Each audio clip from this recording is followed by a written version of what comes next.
শুনলাম তোমার নাকি আজকে জন্মদিন। তোমার হাজবেন্ড সবাইকে ট্রিট দিবে বললো। Wow, how lucky you are. লিলির এমন ঠেস দিয়ে কথা বলা শোনার পরও রিমি চুপ থাকে। এতে যেন লিলির আরো রাগ উঠে যায়। লজ্জা করে না তোমার? এখন চুপচাপ থেকে কি নিজের অসহায়ত্বর ভাব দেখানোর চেষ্টা করছো? আমার ভালোবাসাকে আমার থেকে কেড়ে নিয়েছো তুমি। আমার চোখের সামনে আহনাফের সাথে চিপকে ঘুরছো। ভাবতে পারছো কতটা কষ্ট হচ্ছে আমার? এখানে আমাদের কোনো দোষ ছিল না আপু, বিয়েটা হঠাৎ করে হয়ে গেছে। আপনার কথা আগে জানলে আমি কখনোই রাজি হতাম না। হা, সিম্প্যাথি দেখানোর চেষ্টা করছো। শুনলাম গ্রামে নাকি চাচার বাড়িতে থাকতে বড়লোক ছেলে দেখে লোভ সামলাতে পারলে না, সোজা গলায় ঝুলে গেলে। রিমি এবার মাথা তুলে তাকায়। দয়া করে যেটা জানেন না সেটা নিয়ে কিছু বলবেন না আপু। আমি আপনার ভালোবাসাকে সম্মান করছি, কিন্তু এখানে আমরা পরিস্থিতি শিকার ছিলাম। এমনকি আপনার আহনাফও। এই বিয়ের ওপর আমাদের কারো হাত ছিল না। তাই না জেনে উল্টাপাল্টা দোষ দেবেন না প্লিজ। বয়স কম হলেও তুমি বড্ড চালাক জানো। ভাবছো এসব বলে আমায় থামিয়ে দিতে পারবে? আচ্ছা মানলাম তোমরা দুজনই পরিস্থিতির শিকার হয়ে বিয়ে করেছিলে। আমাদের কেন মিথ্যা বলেছিলে? আমি আমার ভুল স্বীকার করছি। এটা একান্তই আমার ভুল ছিল। উনি এসবের কিছুই জানতেন না। আরে বাহ, দুজনে মিলে আমায় বেশ ভালোই ঘোল খাওয়ালে। আহনাফ আমাকে যে ঠকালো সেটা আমি আমার জীবনেও ভুলবো না। এবার মোনা লিলিকে থামিয়ে দিয়ে বলে, ও ঠকিয়েছে তোকে রনি? ও তোকে কখনো বলেছে ও তোকে ভালোবাসে? উল্টো সেদিনও তোকে বলেছে সে কখনো ভালোবাসবে না। তাহলে তুই ঠকানো কাকে বলছিস? লিলির আর সহ্য হচ্ছিল না। অবশেষে না পেরে সে ফ্লোরে বসে অঝরে কান্না শুরু করে। তার এত বছরের ভালোবাসা সব মিথ্যা প্রমাণিত হলো। সে তো সত্যিকার অর্থেই ভালোবেসেছিল, তবে পেল না কেন? রিমি লিলির নিকট এসে তাকে ধরতে গেলে লিলি উল্টো তাকে ধাক্কা দিয়ে সরিয়ে দেয়। এতে রিমি আচমকা ধাক্কায় পেছনে পড়ে যায়। মেহের এসে রিমির কাছে বসে। তারও খুব খারাপ লাগছে এখন। অপরদিকে শিয়া মোনা গিয়ে লিলিকে সামলানোর চেষ্টা করে। তবে লিলি হঠাৎই উঠে দাঁড়িয়ে সোজা বাইরে চলে যায়। পিছু পিছু শিয়া মোনাও তাকে আটকাতে বাইরে যায়। আর রিমি চুপচাপ ফ্লোরে বসে হাঁটুতে মুখ গুজে বসে থাকে। তার মনে হচ্ছিল সব দোষ তার। সে যদি সেদিনই সবার সামনে বলে দিত তাদের বিয়ের কথা, তাহলে হয়তো লিলির ভাবনা প্রপোজাল পর্যন্ত আসতো না। এখানে ঘুরতে এসে আরো কষ্ট উপহার পেল মেয়েটা। অন্যদিকে লিলি সোজা বেরিয়ে রনিদের রুমে চলে যায়। রনিরা তখন বসে কিছু নিয়ে আলোচনা করছিল। লিলি গিয়ে সরাসরি রনির সামনে দাঁড়ায়। লিলির কান্নারত এমন অবস্থা দেখে সবাই একটু চমকায়। আমাকে এভাবে না ঠকালেও পারতে আহনাফ। লিলি, কি বলছো তুমি এসব? কেন বুঝতে পারছো না? তুমি জানো না আমি তোমায় ভালোবাসি। আমি তো সেই ভার্সিটির শুরু থেকে তোমায় ভালোবাসতাম, সব সময় সেটা বলেও এসেছি। তবুও তুমি বুঝলে না। কত বাহানা করে তোমাদের সাথে বন্ধুত্ব করেছি শুধু তোমার কাছাকাছি থাকার জন্য। জোর করে তোমাদের ফ্রেন্ড গ্রুপে ঢুকেছি শুধু তোমার জন্য, আর তুমি আমায় এভাবে ধোকা দিলে। এবার রনি উঠে দাঁড়ায়। সরাসরি লিলির দিকে তাকিয়ে বলে, আমি তোমায় ধোকা দিয়েছি? আমি কি কখনো তোমায় ভালোবেসেছি কিংবা ভালোবাসার প্রতিশ্রুতি দিয়েছি? দেইনি। উল্টো তোমায় বলেছি আমাদের ফ্রেন্ডশিপকে রেসপেক্ট দিতে। আর এখন তুমি এসে এভাবে কথা বলছো যেন তোমায় ভালোবেসে আমি ঠকিয়েছি। কিন্তু আমি তো তোমায় ভালোবেসেছি আহনাফ। আমি তো বাসিনি, আর কখনো বাসবও না। আমার বিয়ে হয়ে গেছে, আই এম ম্যারিড। আর এই বিয়েটাকে আমি সম্মান করি। হ্যাঁ, তোমাদের আগেই জানাইনি, এটাই আমার ভুল। এর মানে এই না যে আমি বিয়েটার কথা কখনো জানাতাম না, অবশ্যই জানাতাম। শুধু একটু সময় দরকার ছিল আমার। লিলির চোখ দিয়ে তখন অনবরত পানি পড়ছিল। এবার সে করুণ সুরে বলে, আচ্ছা আহনাফ, তোমার কি একবারও মনে হয়নি আমাকেও ভালোবাসা যায়? আমি কি ভালোবাসার যোগ্য না? কেন ভালোবাসলে না আমায়? দেখো লিলি, আমি কখনো এসব ভালোবাসায় জড়াতে চাইনি।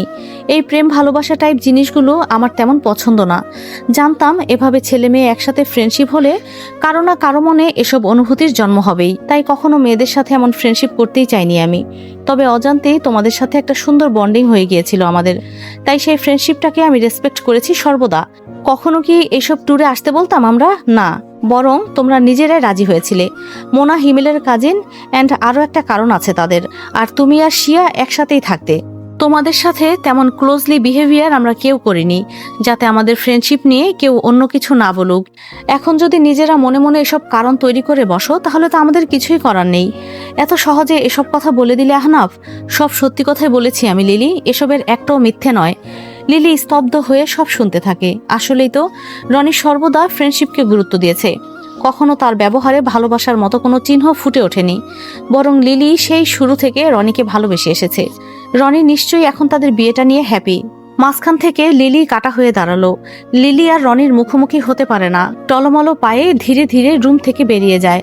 বাইরে এতক্ষণ শিয়া আর মোনা তারই অপেক্ষা করছিল।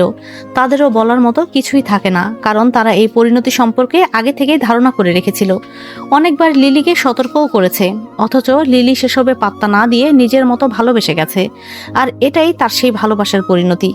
লিলি রুমে গিয়ে দেখে রিমি ফ্লোরে বসে আছে, মেহের সাথেই ছিল। লিলি কিছু না বলে নিজের ব্যাগ প্যাক করতে থাকে। এখানে রনির সামনে আর সে থাকতে পারবে না। কষ্টের পাশাপাশি অনেক লজ্জাবোধ হচ্ছে তার। কখনো সে ভাবতেও পারেনি এমন একটা দিন তার জন্য আসতে পারে। বাবা মায়ের একমাত্র মেয়ে হিসেবে তার জীবনে সুখের কোনো কমতি ছিল না, অথচ এবার সে রনির জন্য যতটা কষ্ট পেয়েছে তারও কোনো সীমারেখা নেই। জীবনে সে এই একজনকেই ভালোবেসেছিল, আর একবারই খুব খারাপভাবে ঠকে গেল। লিলি আগেই চলে আসতে চেয়েছিল, কিন্তু বাকিরা অনেক কষ্টে তাকে থামায়। সারাদিন কারো মন মানসিকতা ভালো ছিল না। লিলি আর রনির সামনে আসেনি, দূর থেকেই যতক্ষণ দেখেছে অনেক কষ্ট পেয়েছে। তার বিশ্বাসই হতে চাচ্ছিল না যে রনি আর তার নেই, সে অন্য একজনের সাথে বিবাহ বন্ধনে আবদ্ধ হয়ে আছে। সারাদিন রিমি আর লিলির মাঝে কোনো কথা হয়নি। লিলি এক প্রকার লজ্জায় রিমির সাথে আর কোনো কথা বলেনি, আর রিমিও কোনো কারণবশত কিছু বলেনি। সন্ধ্যার দিকে তাদের গাড়ি চলে আসে। এখানে আসার সময়ের মতোই সবাই সিটে বসে পড়ে। রিমি একদম চুপচাপ ছিল। যতটা উৎসাহ নিয়ে সে ঘুরতে এসেছিল তার সবই যেন কোথাও হারিয়ে গেছে। মেহেরেরও সেম অবস্থা। সে বেচারির মনটা বেশি খারাপ। বড়দের এসব ঝামেলায় তার ঘোরাঘুরির স্বপ্ন পূরণ হলো না। এবার সে গাড়িতে উঠেই সাজিদের সামনে থেকেই এক খাবলা দিয়ে নেক পিলোটা নিয়ে নেয়। তারপর নিজে আরাম করে সেটা নিয়ে বসে। সাজিদ হতভম্ব হয়ে বসেছিল, এজন্যই হয়তো মেয়েদের প্রশ্রয় দিতে হয় না। প্রশ্রয় পেলে এরা মাথায় উঠে বসে পড়ে। রিমি জানালায় মাথা ঠেকিয়ে বসেছিল। রনি নিঃশব্দে তাকে নিজের নিকট আনতে চাইলে রিমি এক প্রকার জেদ খাটিয়ে বসে থাকে। যেহেতু সারাদিন রিমির সাথে রনির কোনো কথা হয়নি, তাই সে রিমির এমন ব্যবহারের কোনো কারণ খুঁজে পায় না। রিমিকে নিজের মতো ছেড়ে দিয়ে নিজেও চুপচাপ বসে থাকে, কারণ সবার সামনে কোনো সিন ক্রিয়েট করতে চায় না সে। তবে বেশ কিছুক্ষণ পর রিমি ওভাবেই ঘুমিয়ে গেলে রনি আলগোছে রিমিকে নিজের কাছে নিয়ে আসে। পূর্বের মতো নিজের বুকে রিমির মাথা ঠেকিয়ে আলতো করে জড়িয়ে ধরে বসে, আর রিমি সেসব টের না পেয়ে আরামে ঘুমিয়ে থাকে। ভোরের দিকে তারা শহরে পৌঁছায়। যেহেতু রনিদের বাড়িটা কাছে, তাই তারা আগেই নেমে যাবে। বাকিরা তখনও ঘুমেই ছিল, লিলিও ঘুমোচ্ছিল। রনি রিমিকে ডেকে জাগায়। বাড়ির সামনে এসে গেছে বলে রিমি নিঃশব্দে গাড়ি থেকে নামে। সাজিদও জেগেছিল। রনি লিলি সহ বাকিদের ঠিকভাবে বাড়িতে পৌঁছে দিতে বলে। সাজিদ জানায় সে পৌঁছে দেবে। মেহের তখনও গভীর ঘুমে ছিল, তাই রনি তাকে না জানিয়ে আলগোছে বোনকে পাজা কোলে তুলে নেয়। মেহেরও ভাইয়ের বুকে আরামে ঘুমোতে থাকে। তারপর রিমিকে পাশে নিয়ে বাড়ির দিকে অগ্রসর হয়। পেছনে সাজিদ তাদের লাগেজটা পৌঁছে দেয়। গাড়ি থামতেই লিলি জেগে গিয়েছিল। সে গাড়ির জানালা দিয়ে অপলক দৃষ্টিতে রনি রিমিকে পাশাপাশি যেতে দেখে। আর যদি সব ঠিকঠাক থাকতো তাহলে রিমির জায়গায় সেও থাকতে পারত। তবে ওপরওয়ালা হয়তো সেটা চাননি, তাই রনির পাশের জায়গাটা রিমির দখলে চলে গেছে। তবে যখন রনি সাজিদকে বলেছিল তাকে সহ বাকিদের সব ঠিকঠাক পৌঁছে দিতে, লিলির খুব হাসি পেয়েছিল তখন। কারণ এর আগেও রনি কখনো তার ব্যাপারে এভাবে বললে সে অন্য কারণ মনে করত। অথচ এখন বুঝতে পারছে রনির কাছে সে সবই বন্ধুত্বের মানে ছিল, আর রনির এই বন্ধুত্বের ভাষাকেই লিলি ভালোবাসা মনে করেছিল। রনি কলিং বেল দিতেই রোমানা দরজা খুলে দেয়। রনি সোজা গিয়ে বোনকে ভালোভাবে বিছানায় শুয়ে দেয়। তারপর পুনরায় বেরিয়ে এসে নিজেদের লাগেজ সহ রুমে আসে। রিমি ততক্ষণে একাই রুমে চলে এসেছিল। এসে বিছানায় কম্বল মুড়ি দিয়ে শুয়েও পড়েছে। যেহেতু ভোর সকাল, তাই রনি নিজেও বিছানায় শোয়। রাতে গাড়িতে তেমন ঘুম হয়নি তার। তবে সে শুতেই রিমি একটু নড়ে চড়ে দূরত্ব রেখে শোয়। রনি বোঝে রিমি ঘুমায়নি, একটু রাগ হয় তার। সে নিজেও রিমির কম্বলের ভেতর ঢুকে পড়ে। তারপর নিজের ঠান্ডা হাত রিমির কোমরে রেখে টান দিয়ে নিজের কাছে নিয়ে আসে। ঠান্ডা হাতের স্পর্শ পেয়ে রিমির সারা শরীর ঠান্ডায় কেঁপে ওঠে। দ্রুত রনির হাত সরিয়ে নিতে গেলে রনি একটা ধমক দেয়। বেশি সাহস হয়ে গেছে তোমার। দুটো ভালো কথা বলেছি বলে সাহস দেখানো শুরু করে দিয়েছ। এমন অবাধ্যতা আমার পছন্দ না মার্সি। রিমি ভয়ে নড়াচড়া বন্ধ করে দেয়। মৃদু স্বরে বলে, ঠান্ডা লাগছে, ছাড়ুন আমায়, চুপচাপ ঘুমাও। একটু পর হাত গরম হয়ে যাবে, পরে আর ঠান্ডা লাগবে না। ভালোভাবে ঘুমিয়ে নাও, তারপর তোমার ক্লাস আমি নেব। রিমি চুপচাপ শুয়ে থাকে। না জানি রনি আবার কখন ধমক দিয়ে বসে। তবে রনিকে নিজের এতটা কাছে পেয়ে তার ভালো লাগছিল। আবার লিলির কথা মনে হলে খারাপও লাগছে। অনেক কষ্ট পেয়েছে নিশ্চয়ই। প্রায় 2-3 ঘন্টা ঘুমানোর পর রনি জেগে ওঠে। রিমি তখনও ঘুমে বিভোর, তাই তাকে না ডেকে সে ফ্রেশ হয়ে দরজা চাপিয়ে রুমের বাইরে চলে যায়। ঘুম থেকে উঠে এখন বেশ ক্ষুধাও লেগেছে। ড্রয়িং রুমে গিয়ে নিজের ছোট খালা আর খালাতো বোনকে দেখে অবাক হয়। খালামণি, তোমরা কখন এসেছো? রনির খালা সেলিনা বেগম ভাগনাকে দেখে খুশি হয়ে যান। হ্যাঁ রে, গতকাল এসেছি আমরা। তোরা নাকি কোথায় ঘুরতে গিয়েছিলি? আসলি কখন? এই তো ভোরে এসে আবার ঘুমিয়েছিলাম, তাই বুঝতে পারোনি। আয় আয়, খেতে আয়, ব্রেকফাস্ট করা হয়নি তো তোর। হ্যাঁ, তোমরাও চলো। ভালো আছো দৃষ্টি? খালাতো বোন দৃষ্টি চুপচাপ বসে রনিকেই দেখছিল। মেয়েটা মনে মনে রনিকে পছন্দ করে, তাই তো হা করে দেখছিল। রনি উত্তর না পেয়ে আবারও জিজ্ঞাসা করলে দৃষ্টির হুঁশ ফেরে। তড়িঘড়ি করে বলে, আলহামদুলিল্লাহ ভাইয়া, ভালো আছি। আপনি কেমন আছেন? আলহামদুলিল্লাহ ভালো। ব্রেকফাস্ট করেছো? না করলে আসো। দৃষ্টি একটু আগেই ঘুম থেকে উঠে ব্রেকফাস্ট সেরে নিয়েছে, তবে এখন রনির সাথে বসার লোভ সামলাতে না পেরে আবার যায়। সোজা গিয়ে রনির পাশে বসতেই তাকে দেখে সেলিনা বেগম বলেন, কিরে, একটু আগেই না খেয়ে গেলি, আবার আসলি কেন? কেন, আরেকবার খেলে কি খাবার কম পড়বে খালামণি? সামিনা বেগম হেসে ফেলেন, বলেন, না রে মা, তোমার যত ইচ্ছা খাও, কোনো সমস্যা নেই।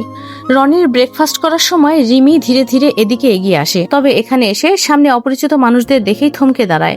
তাদেরও সেম অবস্থা, তারা কেউ এখনো রিমির কথা জানে না। এই মেয়ে, তুমি কে? বাড়ির ভেতর আসলে কিভাবে? রিমি থতমত খেয়ে দাঁড়িয়ে থাকে। পরনে তার থ্রিপিস পরা, মাথায় ওড়না দিয়ে ভদ্র মেয়ের মতো এসেছে, কিন্তু একে তো অপরিচিত মানুষ, তার উপর এমন প্রশ্ন শুনে থমকে যায়। তবে সে কিছু বলার আগে রনি বলে, হা করে দাঁড়িয়ে আছো কেন? ব্রেকফাস্ট করতে আসো। রনির কথায় রিমি ধীরে ধীরে এগিয়ে আসে। এসে রনির পাশের চেয়ারে বসতে নিলেই সেলিনা বেগম বলে ওঠেন, আরে কি আজব মেয়ে, এসেই রনির পাশে বসে পড়ছে। তুমি কিছু বলছো না কেন আপা? রিমি চমকে উঠে দাঁড়িয়ে থাকে। খালার কথায় রনি একটু অবাকই হয়। মা কি তবে খালামণিকে কিছুই জানায়নি? রনি মায়ের দিকে তাকাতেই তিনি ইশারায় জানান তিনি বলেননি, মূলত বলতে পারেননি। ভেবেছিলেন রিমি আসলেই না হয় সব বলবেন, তাই রনিকে বলে, আরে খালামণি দেখেছো, আম্মু বলতেই ভুলে গেছে হয়তো, বলেই রিমিকে টেনে চেয়ারে বসিয়ে দিয়ে খালাকে বলে, আমার বিয়ে করা একমাত্র বউ মার্শিয়া সুলতানা রিমি। আর মার্শি, পরিচিত হয়ে নাও, তোমার একমাত্র খালা শাশুড়ি, আমার ছোট খালামণি।